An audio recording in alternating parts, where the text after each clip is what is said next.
बड़े आनंदित हैं, खुश हैं, एक दूसरे को देख रहे हैं ना।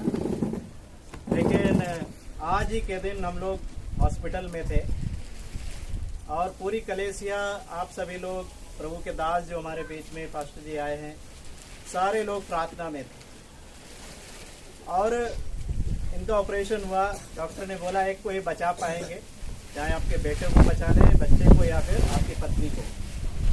लेकिन मेरे अंदर प्रभु पर विश्वास था। जब भी डॉक्टर मुझसे ऐसा बोलता है कि एक को ही बचा पाएंगे, तो मैं मन ही मन कहता था कि हम सभी लोग साथ में जाएंगे। हालेलुया। हम अपने बच्चे को लेकर सुरक्षित यहाँ से जाएंगे। तो हमारी बहनें वहाँ पर थीं मौजूद, आप सभी लोग प्रार्थना कर रहे थे और वो जो क्षण था, वो जो समय था, उसका हम शायद शब्दों में बयान नहीं कर सकते। बहुत ही मुश्किल समय, मुश्किल दौर। आप में से कई भाई बहन वहाँ तक मिलने भी आए, हमारे लिए लगातार प्रार्थनाएं की और सिर्फ प्रार्थनाएं ही नहीं की, हमारी सहायता अपने धन के द्वारा भी किया। तो मैं आप सभी का, प्रभु के दास का बहुत बहुत धन्यवाद देता हूँ। परमेश्वर का धन्यवाद देता हूँ कि आप सभी को प्रभु ने हमें दिया। और पिछला वर्ष जो गुजर गया, हमारे जीवन की वो परिस्थितियां रही हैं जिसको हम बयान नहीं कर सकते अपने शब्दों के द्वारा। आप सभी लोग गवाह हैं। लेकिन प्रभु ने हम पर अनुग्रह किया कि इस 2024 में आज मेरा जो बेटा है, हमारा बेटा है, छोटा बेटा शालोम, आज 1 साल का हो गया। हालेलुया। तो किसी डॉक्टर ने ये नहीं कहा था कि ये बच जाएगा। 1.5 महीना लगभग एनआईसीयू में भर्ती रहा, ऑक्सीजन पर रहा, वेंटिलेटर पर रहा। वहाँ से जब छुट्टी मिली तो हम लोग इनकी तंदुरुस्ती बढ़ाने पर लग गए कि चलो जल्दी जल्दी मोटा हो जाए, थोड़ा वजन बढ़ जाए। क्या हुआ कि ललिता बहन की शादी थी, सुमित की। इनकी शादी कराने के बाद घर में एक दिन क्या हुआ, ये छोटे बेटे को जो है मालिश कर रही थी, तो मैंने गौर से देखा कि इसकी ये बाईं आंख जो है वो कुछ छोटी लग रही। तो मुझे शक हुआ कि ये कुछ गड़बड़ बात तो नहीं है, क्योंकि ऑक्सीजन पर बहुत लंबा समय रहा और एक डॉक्टर ने भी बोला था कि भाई इनका जो है जांच करवा लो, आंखों का जांच करवा लो। तो हम लोगों को शक हुआ, तो हम लोग उसी दिन लेकर के इसको डॉक्टर के पास गए। डॉक्टर ने बोला कि ये जो है बाईं आंख का पर्दा इसका चला गया, देखो दाहिनी आंख का थोड़ा सा बचा है, अगर आप इस आंख को बचा सकते हो तो बचा लो। हम तुरंत ही लखनऊ लेकर के भागे। वहाँ 2 अस्पतालों में जाने के बाद रात भर वहाँ रोका उन्होंने। सुबह गए, उन्होंने जवाब दे दिया मेडिकल कॉलेज में, बोले आप दिल्ली एम्स लेकर जाओ।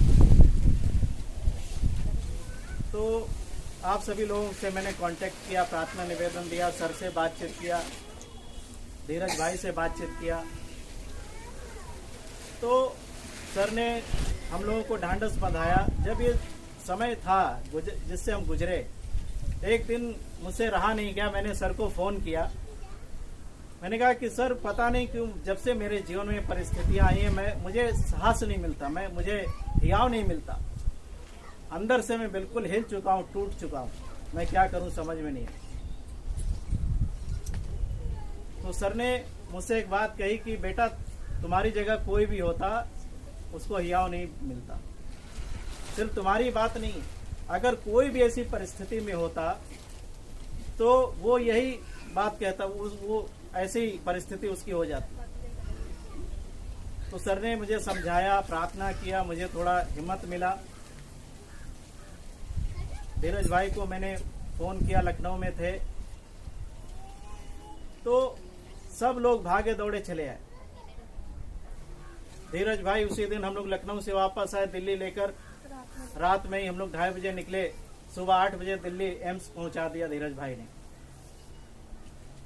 तो मैं ऐसी परिस्थितियों से जो 2023 में गुजरा हूं, हमारा परिवार गुजरा है, वो शब्दों से तो नहीं बयान कर सकते। लेकिन एक चीज मैंने देखा, हम गुजरे जरूर इन कष्टों में, मुश्किलों में, लेकिन कलेसिया के लोग, प्रभु के दास हमारे साथ हमेशा खड़े रहे। परमेश्वर के दूतों के समान आप लोग हमारे साथ खड़े रहे। एक तरफ हमारे जीवन में कष्ट थे, मुश्किल थे, और दूसरी तरफ मैंने पाया कि परमेश्वर हमारे जीवन में आशीषें दे रहा है। इसी 2023 में जो चला गया, 2022 में हमारे पास एक मोटरसाइकिल था, वो चला गया, लेकिन 2023 में हमारे बीच में प्रभु ने काम किया एक भाई के जीवन में। उनके लिए हमने प्रार्थना किया, प्रभु ने प्रार्थना का उत्तर दिया और उन्होंने मन्नत माना कि हमारा ये काम हो जाए, हम आपको मोटरसाइकिल खरीद कर देंगे। हालेलुया। तो इसी 2023 में हम मुश्किलों में तो थे, लेकिन हमने पाया कि परमेश्वर हमारे साथ साथ है और हमें आशीष दे रहा है। नई मोटरसाइकिल भी प्रभु ने दिया, बेटा भी दिया। हालेलुया। और कई ऐसी और चीजें हैं।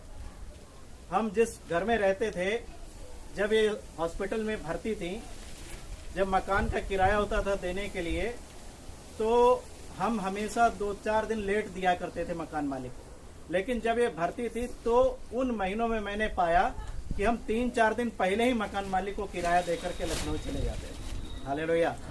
तो परमेश्वर ने छोड़ा नहीं। आप सब लोग हमारे साथ खड़े रहे, परमेश्वर ने हमें थामा, हमें संभाला, और आज परमेश्वर ने यहाँ गवाही देने का हमें मौका दिया कि आप सबके सामने हम गवाही दे सके। तो मैं परमेश्वर का और आप सभी का मैं धन्यवाद देता हूँ कि आप सभी ने हमारे लिए प्रार्थना किया और अपना हाथ बढ़ा करके पैसे के द्वारा भी इलाज के लिए सहायता किया। इसलिए आप सभी का और परमेश्वर पिता का लाखों लाख धन्यवाद देते हैं। हालेलुया। आपको जय मसीह की।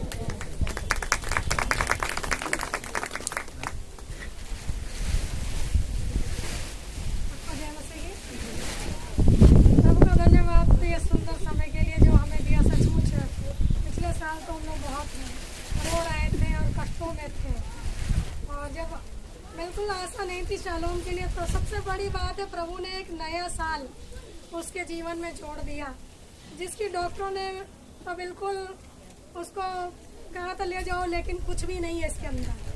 हम वही परमेश्वर की महिमा करते हैं कि आज हमने उसे जीवित पाया और अच्छा स्वस्थ पाया, और 1 वर्ष प्रभु ने उसके जीवन में और जोड़ा। इसके लिए परमेश्वर का धन्यवाद।